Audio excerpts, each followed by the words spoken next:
December 16, 1944, 0730 hours, the Ardennes Forest, Belgium.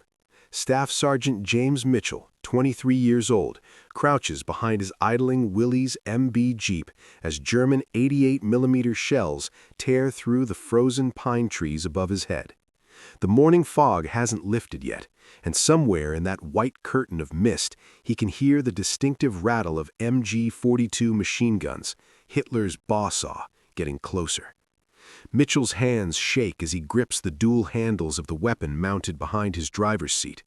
It's a Browning M2 .50 caliber machine gun, the same beast normally bolted to Sherman tanks and destroyer turrets, except now it's mounted on a Jeep, his Jeep.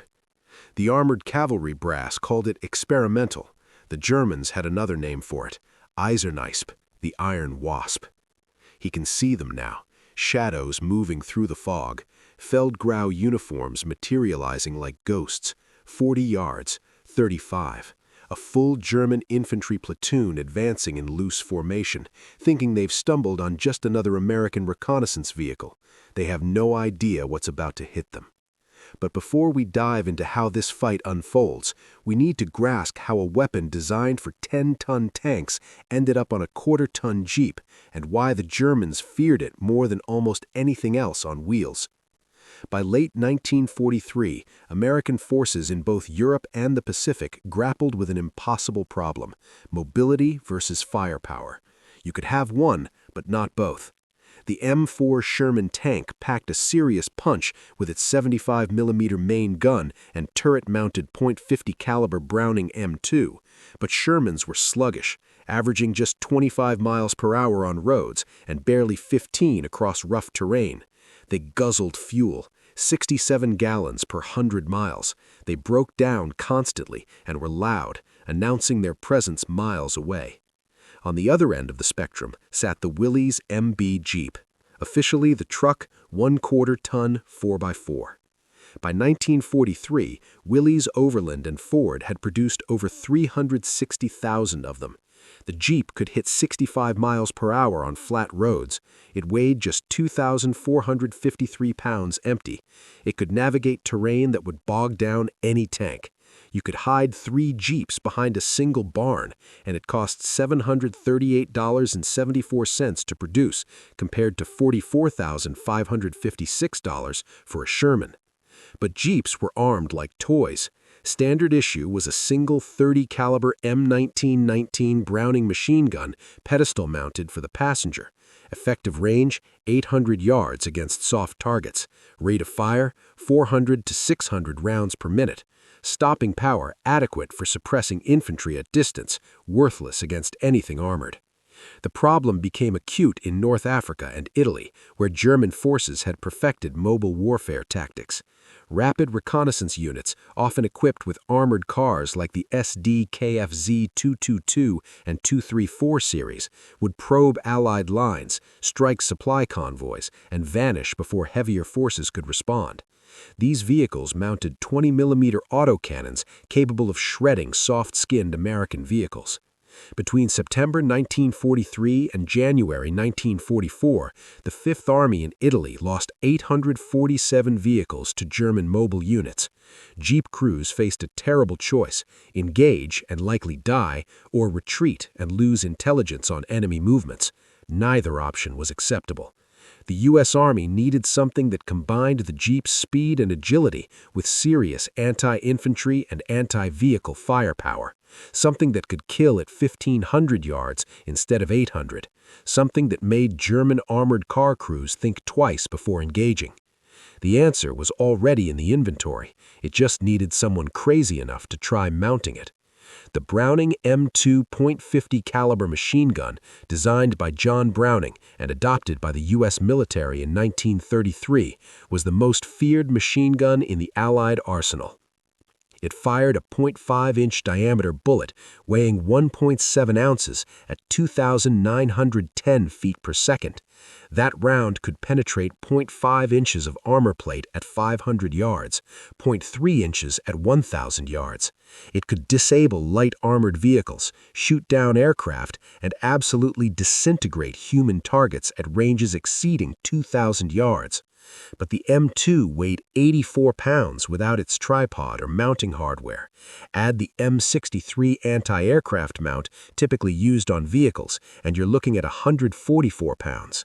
It fed ammunition from a 100-round belt in a metal can, and each can weighed 35 pounds.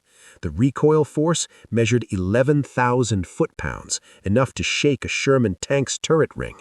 Mounting that weapon on a 2,453-pound Jeep seemed insane. The idea emerged simultaneously from 3 different theaters in late 1943. In Italy, Captain Robert Shaw of the 91st Cavalry Reconnaissance Squadron Mechanized welded a salvaged M2 behind his Jeep's passenger seat using parts from a destroyed M3 half-track.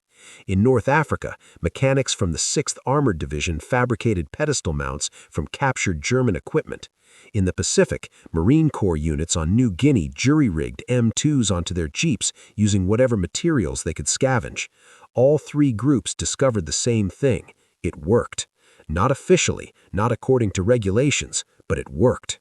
If you want to explore how American ingenuity turned a reconnaissance vehicle into a hunter killer that terrified the Wehrmacht, stick around, because what comes next changed mobile warfare forever. Back to Staff Sergeant James Mitchell, standing behind that mounted M2 as German infantry advances through the fog.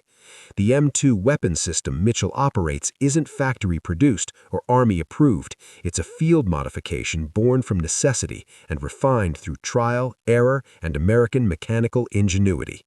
The standard mounting solution evolved through 3 iterations between October 1943 and June 1944. The first generation simply welded a captured German MG-34 tripod mount behind the passenger seat, adapted to fit the M2's spade grips. This worked for about 40 rounds before the recoil torque literally ripped the mount from the Jeep's chassis. The second generation, developed by the 6th Armored Division's Maintenance Battalion, used a reinforced steel plate welded to a plate that distributed force across the Jeep's entire floor pan. 4 bolts secured it to the frame rails. A shock-absorbing spring assembly from an M3 half-track turret ring absorbed 30% of the recoil energy. This version could fire sustained bursts without destroying the vehicle. The third generation, the configuration Mitchell uses, incorporated lessons from 6 months of combat experience. Master Sergeant Frank Kowalski of the 91st Cavalry Reconnaissance Squadron led the development at a forward maintenance depot in Thionville, France. Kowalski's design started with a 3/8-inch steel plate, 16 inches square, welded directly to reinforcement bars that tied into the Jeep's frame at 6 points.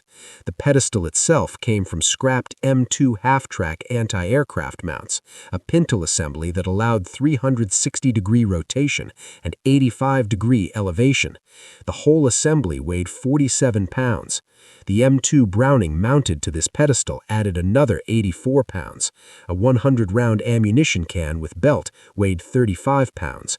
Total loaded weight, 1,660 pounds, positioned behind the passenger seat, fundamentally altering the Jeep's center of gravity. To compensate, crews learned to mount 2 additional 100-round cans on the passenger side, 1 sandbag behind the driver's seat, and a second spare tire on the hood. This brought the total loaded weight to approximately 3,100 pounds, still 22,000 pounds lighter than a Sherman tank, but heavy enough that the rear suspension sagged noticeably. The system used standard M2.50 BMG ammunition, armor-piercing incendiary, ball, and tracer rounds, typically mixed in a 4:1 to 2:1 ratio. Each .50 BMG cartridge measured 5.45 inches long and weighed 4 ounces. The bullet itself, .510 inches in diameter, could punch through .5 inches of hardened steel at 500 yards, .3 inches at 1,000 yards. Rate of fire, 450 to 550 rounds per minute in practical use, though the weapon was technically capable of 635 rounds per minute. The slower rate came from the gunner's need to control the weapon on the Jeep's lighter platform. Unlike a tank turret, the Jeep absorbed every ounce of recoil, creating a violent bucking motion that required skill to manage.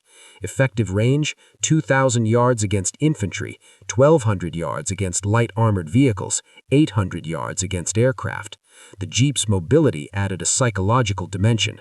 Targets rarely expected such heavy fire from such a small, fast-moving platform. The Germans first encountered these modified Jeeps during the breakout from Normandy in August 1944.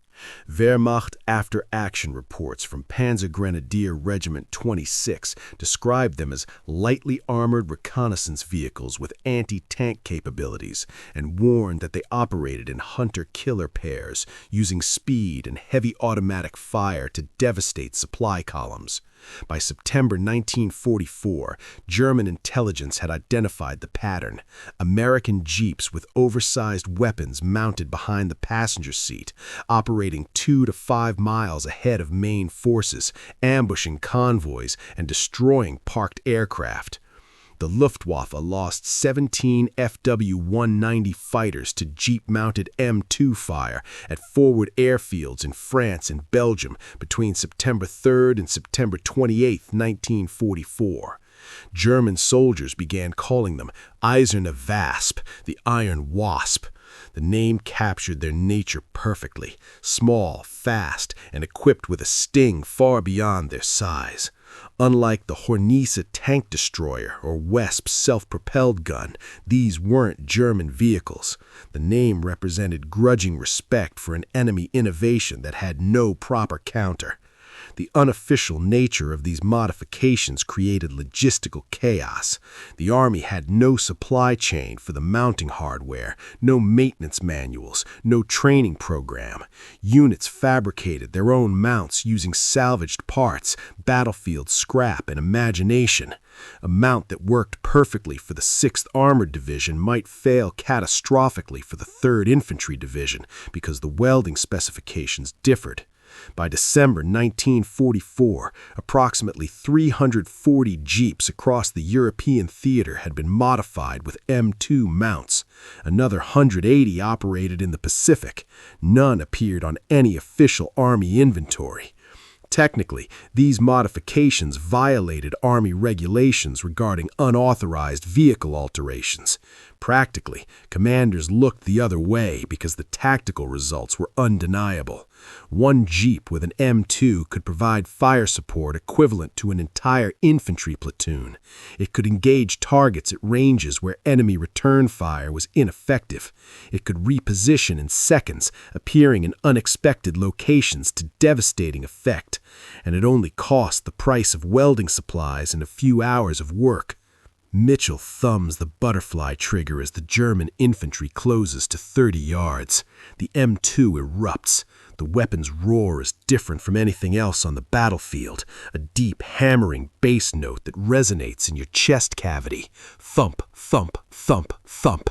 Each .50 caliber round creates a visible shock wave in the fog, a rippling distortion that precedes the bullet. The first burst, 12 rounds in 1.3 seconds, catches the German point man's center mass. The half-inch bullets don't just wound, they remove. His left arm separates at the shoulder, his chest cavity opens. He's dead before his knees buckle, his body tumbling backward into 2 soldiers behind him. The German platoon freezes for exactly 0.8 seconds. Training says scatter, instinct says freeze.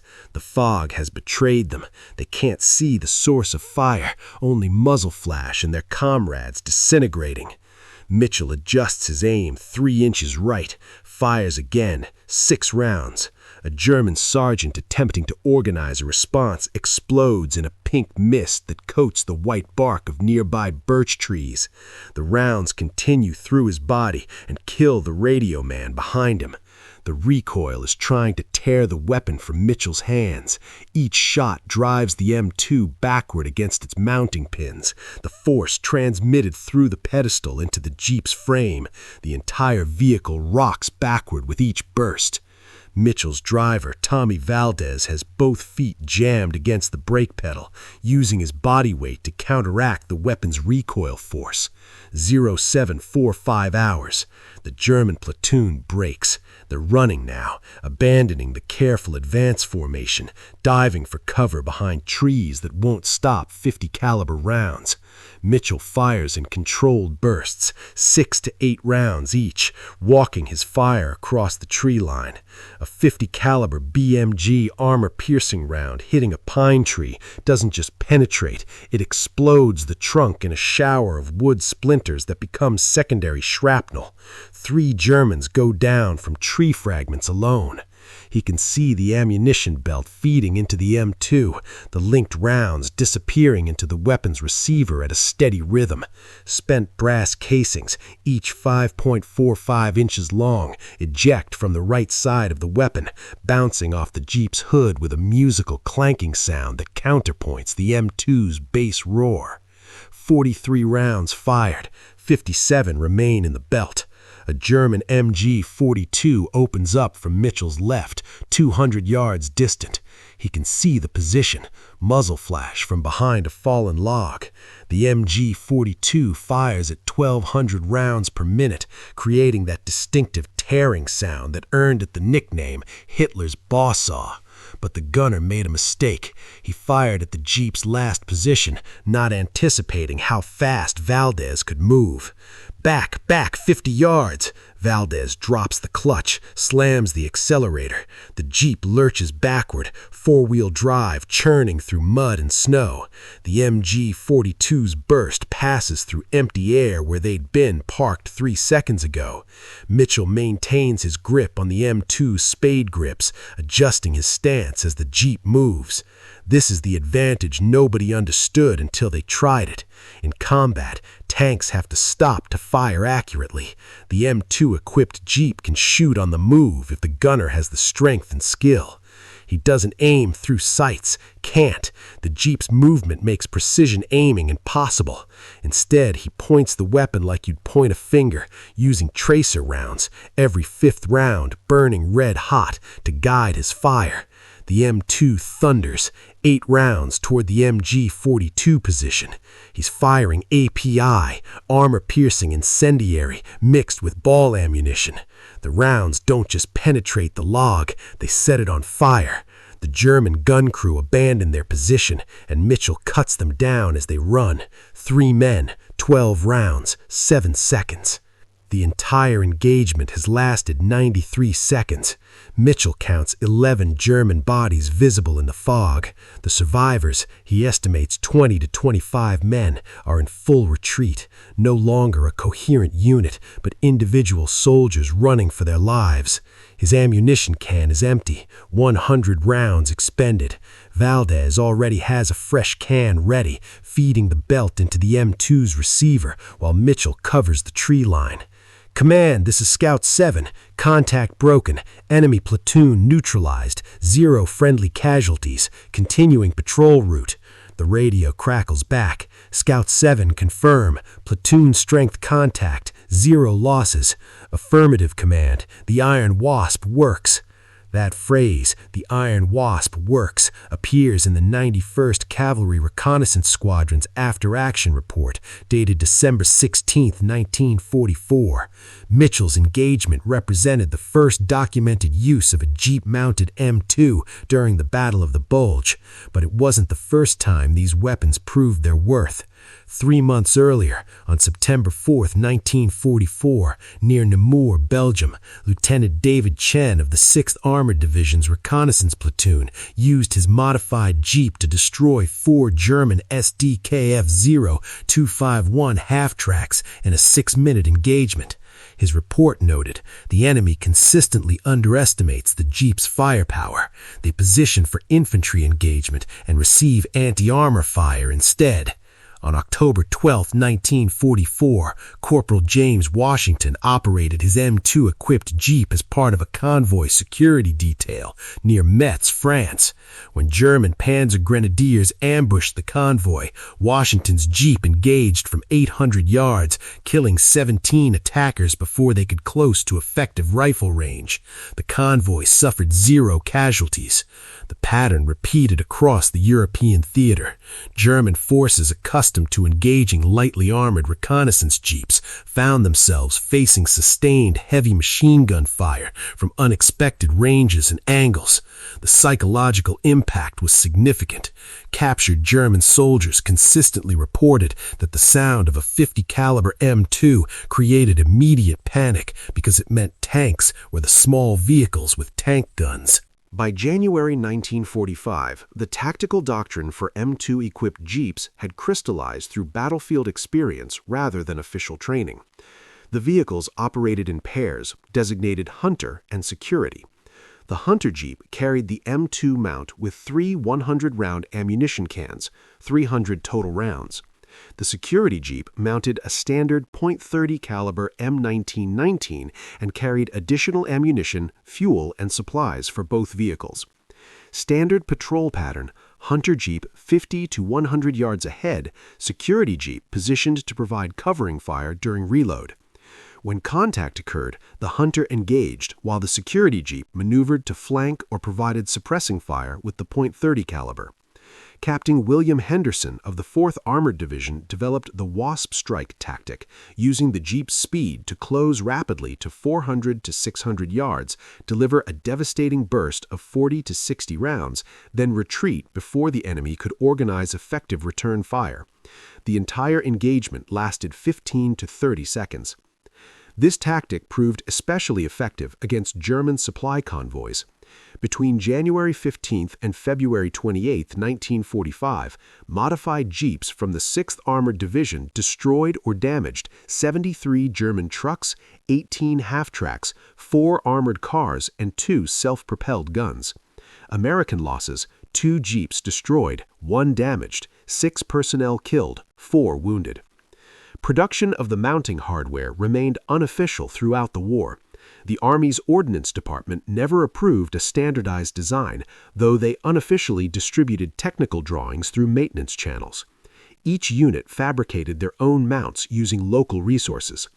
The 3rd Army Maintenance Battalion in Luxembourg produced 47 mounting kits between December 1944 and March 1945, using steel plate salvaged from destroyed German vehicles.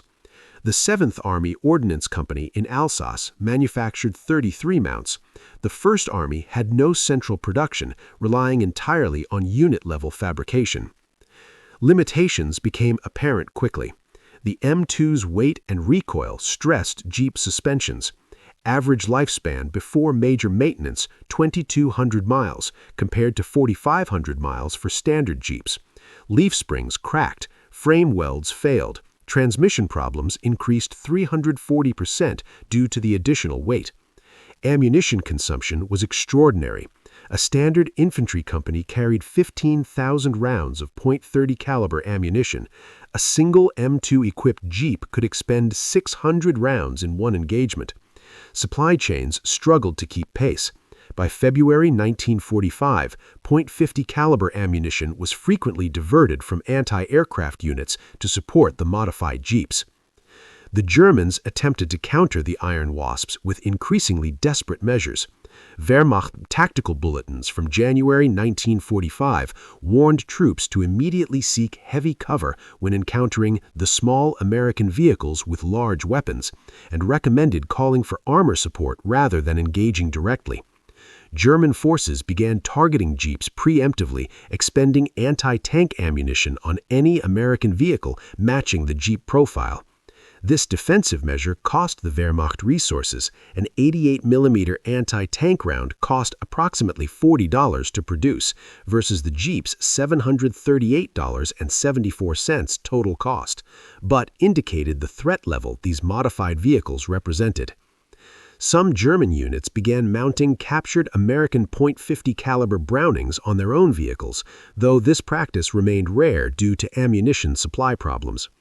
A captured German SDKFZ 251 half-track modified with a .50 caliber Browning was documented near Bastogne in January 1945, suggesting the Iron Wasp concept had crossed doctrinal boundaries. The tactical impact extended beyond direct combat.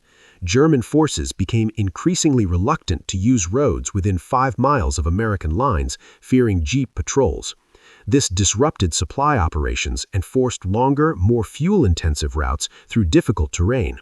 Several Wehrmacht after-action reports cited American mobile machine gun vehicles as a primary factor in supply shortages during the Ardennes offensive. In the Pacific theater, the modified Jeeps found different applications. Marine Corps units on Iwo Jima and Okinawa used M2-equipped Jeeps for cave suppression, firing directly into Japanese defensive positions from 200 to 400 yards. The .50 caliber round's penetration capability proved effective against the volcanic rock fortifications on Okinawa. Between April 1st and June 21, 1945, 16 modified Jeeps from the 1st Marine Division fired an estimated 124,000 rounds of .50 caliber ammunition in support of infantry operations.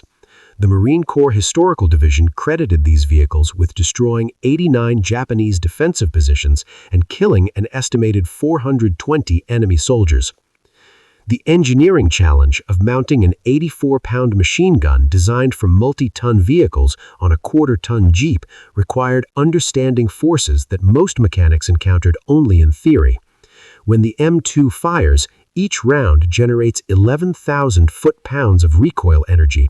This force must be absorbed by the mounting system, distributed through the Jeep's frame, and ultimately transferred to the ground through 4 tires, each with a contact patch of approximately 16 square inches. The third-generation mount solved this through a multi-stage energy absorption system. The pintle assembly absorbed the first 30% of recoil energy through spring compression. The reinforced floor plate distributed the remaining force across 6 frame attachment points, preventing localized stress fractures. The Jeep's suspension, modified with heavy-duty leaf springs salvaged from 3/4-ton trucks, handled the final energy transfer to the ground. It worked, but it required constant maintenance. Mounting bolts had to be checked and retightened after every 200 rounds fired. The welds connecting the floor plate to the frame showed hairline cracks after approximately 1,000 rounds and required reinforcement welding. Pintle bearings needed greasing every 100 rounds to prevent seizure. Gunners learned through painful experience that sustained fire, more than 40 rounds in continuous burst, created dangerous heat buildup in the M2's barrel. The weapon would continue to function, but accuracy degraded as the barrel warped slightly. Barrel changes were recommended every 150 rounds, but combat conditions often made this impossible. The weight distribution problem created unexpected handling challenges. With the M2, ammunition, and gunner positioned behind the rear axle, the Jeep's front end became light. Cornering at speeds above 35 miles per hour risked flipping the vehicle. Braking required longer distances. Acceleration suffered due to reduced front-wheel traction in the Jeep's 4-wheel drive system. Combat-experienced crews developed techniques to compensate. They positioned the heaviest crew member as driver to add weight to the front. They mounted spare tires and equipment on the hood. Some crews welded steel plates to the front bumper as ballast, though this added wear to the front suspension. The gunner position offered zero protection. Unlike tank-mounted M2s with armored shields, the Jeep gunner stood completely exposed. This created a tactical dilemma. The weapon provided overwhelming firepower, but using it exposed the gunner to enemy fire.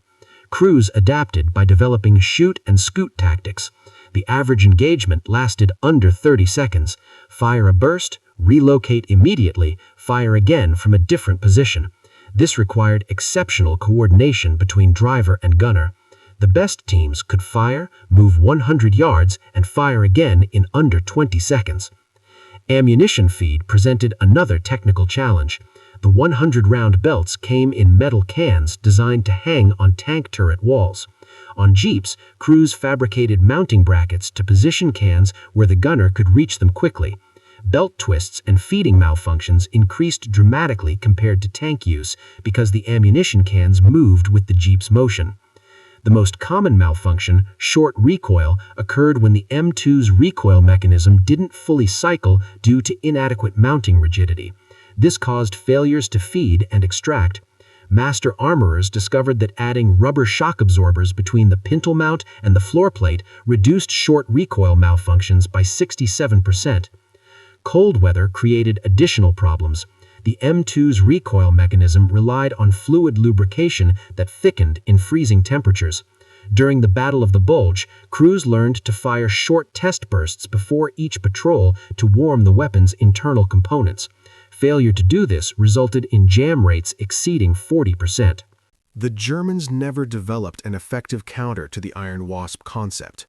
Their closest equivalent, the SDKFZ-250/9 light armored reconnaissance vehicle, mounted a 20mm autocannon but weighed 13,000 pounds and couldn't match the Jeep's mobility in rough terrain. German commanders recognized the threat but lacked the resources to develop a proper response while fighting on multiple fronts. On May 8, 1945, when Germany surrendered, approximately 520 Jeeps in the European theater carried M2 mounts. None appeared on official inventories. The Army had no records of their existence. Within 6 months, the modified Jeeps had disappeared. Units disbanded, vehicles returned to motor pools, and the unofficial mounting hardware was removed and scrapped. The Army wanted no evidence of unauthorized modifications that technically violated procurement regulations. The official line? Jeep-mounted M2s never existed. This remained classified information until 1959, when the Army's Armored Board finally acknowledged the modifications in a restricted technical manual analyzing field innovations from World War II. The manual noted that unauthorized mounting of heavy machine guns on light reconnaissance vehicles demonstrated tactical effectiveness but created unacceptable maintenance burdens and liability concerns.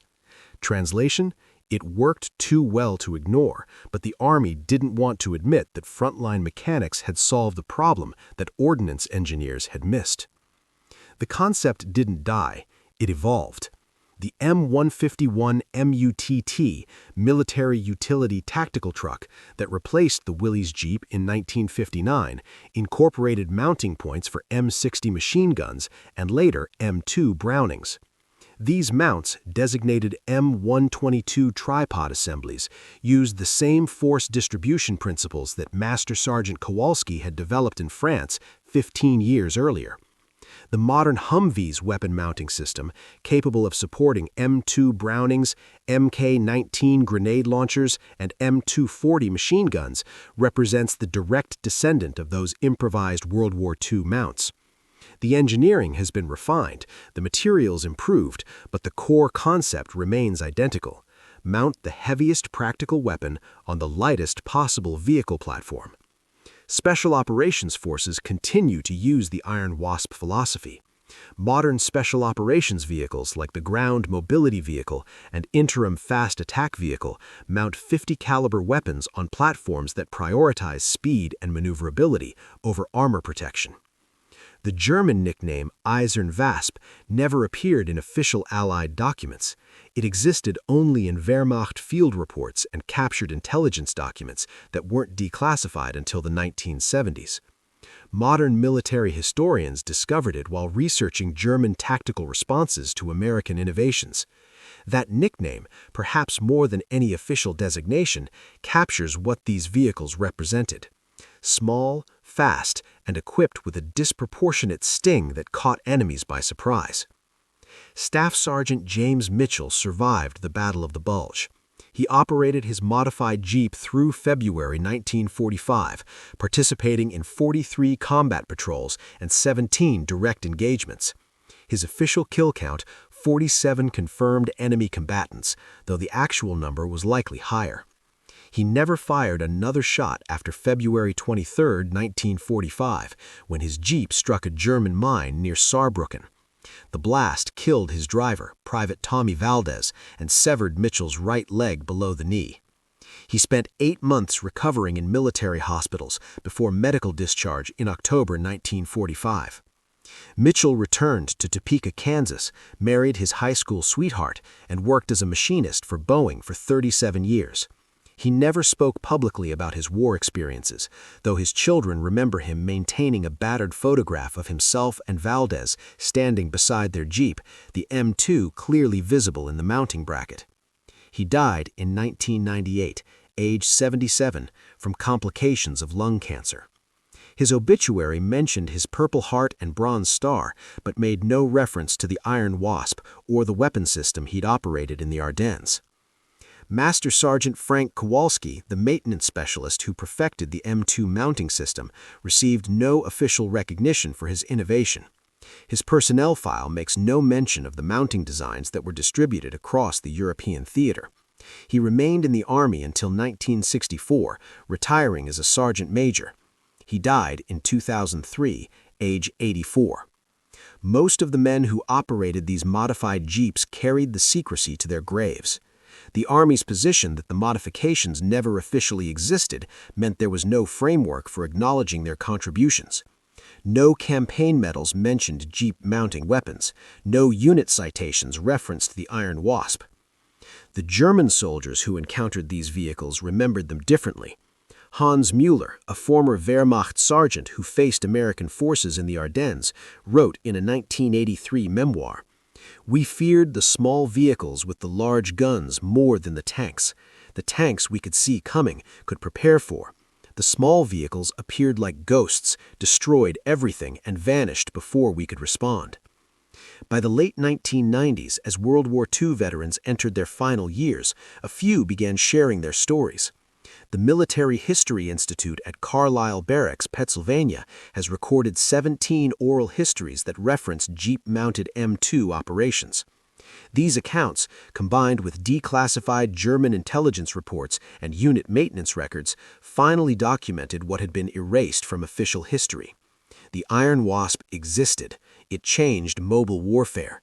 It saved countless American lives by providing firepower that previously required much heavier vehicles. And it was built by soldiers and mechanics who saw a problem and solved it. Regulations be damned. These men, Mitchell, Valdez, Kowalski, and hundreds of others whose names appear nowhere in official records, embodied the American approach to warfare. Improvise, adapt, overcome. They didn't wait for permission or proper equipment. They welded tank guns to Jeeps and drove into battle. The story of the Iron Wasp highlights how necessity drives innovation in the chaos of war. Frontline troops facing dire threats didn't rely on distant bureaucrats or slow supply chains. They scavenged, experimented, and succeeded where formal systems failed. This spirit wasn't unique to the Jeep modifications. It permeated Allied efforts, from duct-taped repairs to jury-rigged radios. But the M2-mounted Jeep stands out for the sheer audacity, taking a weapon meant for giants and strapping it to a nimble scout. In retrospect, the Army's reluctance to officialize these mods stemmed from bureaucratic inertia and fear of precedent. If soldiers could modify vehicles so effectively, what else might they alter? Yet the legacy proves the wisdom of flexibility. Today's military doctrines emphasize adaptability, drawing lessons from these unsanctioned successes. The psychological toll on operators was immense. Gunners like Mitchell faced not just enemy fire, but the physical strain of controlling a bucking beast. The recoil could bruise ribs, jar spines, and numb hands. In freezing conditions, metal grips bit into skin. Yet they persisted, knowing their invention turned the tide in skirmishes that might otherwise have been losses. The Pacific adaptations further underscore versatility. Against entrenched Japanese forces, the penetrating power of 50 cal rounds breached natural barriers that smaller calibers couldn't. Marines reported morale boosts from having such mobile fire support, allowing infantry to advance with reduced casualties. German adaptations, though limited, show mutual learning in war. Capturing and repurposing enemy tech was common, but the M2's integration into a half-track hints at admiration for its efficacy. Ammunition scarcity hampered wider adoption, but the attempt reveals the concept's universal appeal. Cold weather woes during the Bulge amplified challenges. Beyond lubrication issues, snow bogged down the heavier jeeps, reducing mobility. Crews improvised chains or tracks, but these added weight. Fog, as in Mitchell's encounter, both aided ambushes and complicated aiming, relying on tracers for correction. Maintenance logs, when they exist, reveal the toll. Cracked frames repaired with battlefield welds, suspensions reinforced with scrap metal. These fixes weren't elegant but effective, embodying resourcefulness. The Iron Wasp's disappearance post-war reflects a return to peacetime order. Scrapping mounts erased physical evidence, but memories lingered. Veterans' reunions whispered tales, preserving oral history until declassification. The declassified documents from the 1970s onward painted a fuller picture. German reports detailed panic induced by the small tanks on wheels, quantifying losses in convoys and airfields. American maintenance records, though sparse, logged ammunition diversions and repair frequencies, indirectly confirming the mod's prevalence. Historians now credit the Iron Wasp with influencing post-war vehicle design. The emphasis on upgunning light platforms shaped Cold War reconnaissance tactics, from the M151 to early Humvees. Special forces in particular embraced the philosophy: firepower without sacrificing speed. Modern parallels abound. In asymmetrical warfare, like in Afghanistan or Iraq, troops mount heavy weapons on pickups, technical vehicles echoing the Jeep mods. The principle remains: empower the mobile unit to punch above its weight. The human stories add depth. Mitchell's silence about his experiences was common among veterans, a stoic shield against trauma. His photo with Valdez speaks volumes, a quiet tribute to lost comrades. Kowalski's unrecognized genius highlights how innovations often go unrewarded if unofficial. Families of these men sometimes unearth artifacts: a mounting bracket in a garage, a .50 cal casing as a keepsake. These relics connect generations to the ingenuity under fire. The Iron Wasp challenges myths of WWII as solely a clash of industrial might. It shows individual agency, soldiers as inventors shaping outcomes. Official histories focus on tanks like Shermans or Tigers, but these Jeeps tipped scales in reconnaissance where information and quick strikes mattered. In education, the story teaches engineering principles: force distribution, recoil management, weight balance. It illustrates how constraints breed creativity, a lesson for modern problem solvers. Psychologically, the nickname Iron Wasp evokes imagery of vulnerability masking lethality. Germans' fear amplified its effectiveness, a reminder that perception in war is as potent as hardware. Pacific applications extended the legacy. On islands where tanks struggled in jungles, jeeps provided crucial support. Marines' cave-clearing ops reduced infantry exposure, saving lives in grueling campaigns. Post-war, the Army's 1959 manual was a grudging admission. It analyzed pros, tactical edge, against cons, maintenance, but recommended incorporating ideas into future designs, vindicating the innovators. The M151's mounts formalized what was once ad hoc. Humvees with ring mounts allow 360-degree fire, evolving from Kowalski's Pintle. Today's drones and light vehicles continue the trend, maximize output from minimal platforms. Special ops vehicles like the GMV prioritize modularity, allowing quick weapon swaps. This flexibility traces back to WWII field mods. The secrecy's lift in the 1970s coincided with Vietnam's end, when questioning military bureaucracy was rife. Veterans' memoirs surged, revealing hidden histories. Carlisle Barracks' oral histories preserve voices: gunners describing recoils kick, drivers recounting evasive maneuvers.